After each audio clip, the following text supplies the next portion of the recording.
अस्सलामुअलैकुम तमाम देखने और सुनने वाले बहन भाइयों को मेरा प्यार भरा सलाम। उम्मीद है सब खैरियत से होंगे। आज हम बना रहे हैं मज़ेदार कबाब हांडी। उम्मीद है आपको ये रेसिपी पसंद आएगी।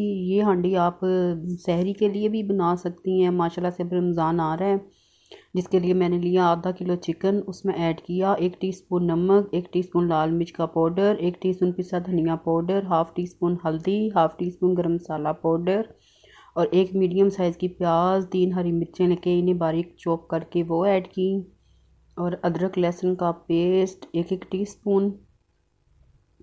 इन्हें अच्छी तरह मिक्स करके इसके कबाब बना लिए और इनको हल्की आंच पे फ्राई कर लिया।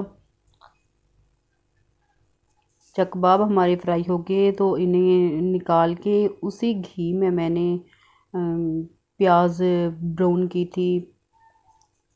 प्याज हमने ली थी 1 पाव, उसे बारीक चॉप कर लिया था और जब प्याज हमारी हल्की ब्राउन हुई तो उसमें ऐड किया 1 टेबल स्पून लहसुन अदरक का पेस्ट, साथ 3 अदद मीडियम साइज़ के टमाटर और 5 हरी मिर्ची लेके उनका पेस्ट शामिल किया। उनको मिक्स किया और साथ ऐड किया 1 टीस्पून नमक, 1 टीस्पून पिसा धनिया पाउडर, हाफ़ टी स्पून हल्दी पाउडर और 1.5 टीस्पून लाल मिर्चों का पाउडर ऐड किया। आप मसाले अपनी मर्ज़ी से कम या ज़्यादा ऐड कर सकती हैं। इसके साथ हमने हाफ़ कप फेंटी हुई दही शामिल की। दही शामिल करने के साथ मसाले को पका लिया।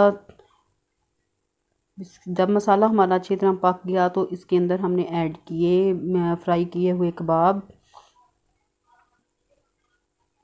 मसाले के साथ कबाबों को मिक्स कर लिया और इसमें ऐड किया हाफ़ टी स्पून गरम मसाला पाउडर।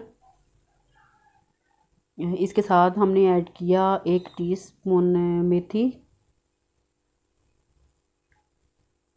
मेथी ऐड करने के साथ हमने ऐड किया हरा धनिया और बारीक कटी हुई अदरक और इसे मैंने कोयले का स्मोक दिया था 3 मिनट के लिए, ताकि कच्ची सी खुशबू आ जाए। कोयले का स्मोक देने के बाद कोयला हमने रिमूव किया तो इसमें ऐड किए स्लाइसिस में कटे हुए लेमन और सर्व किया मज़ेदार कबाब हांडी को। रेसिपी अच्छी लगे तो इसे लाइक करना, शेयर करना, चैनल को सब्सक्राइब करना, बेल आइकन को प्रेस करना। फीडबैक ज़रूर देना कि ये कबाब हांडी की रेसिपी आपको कैसी लगी।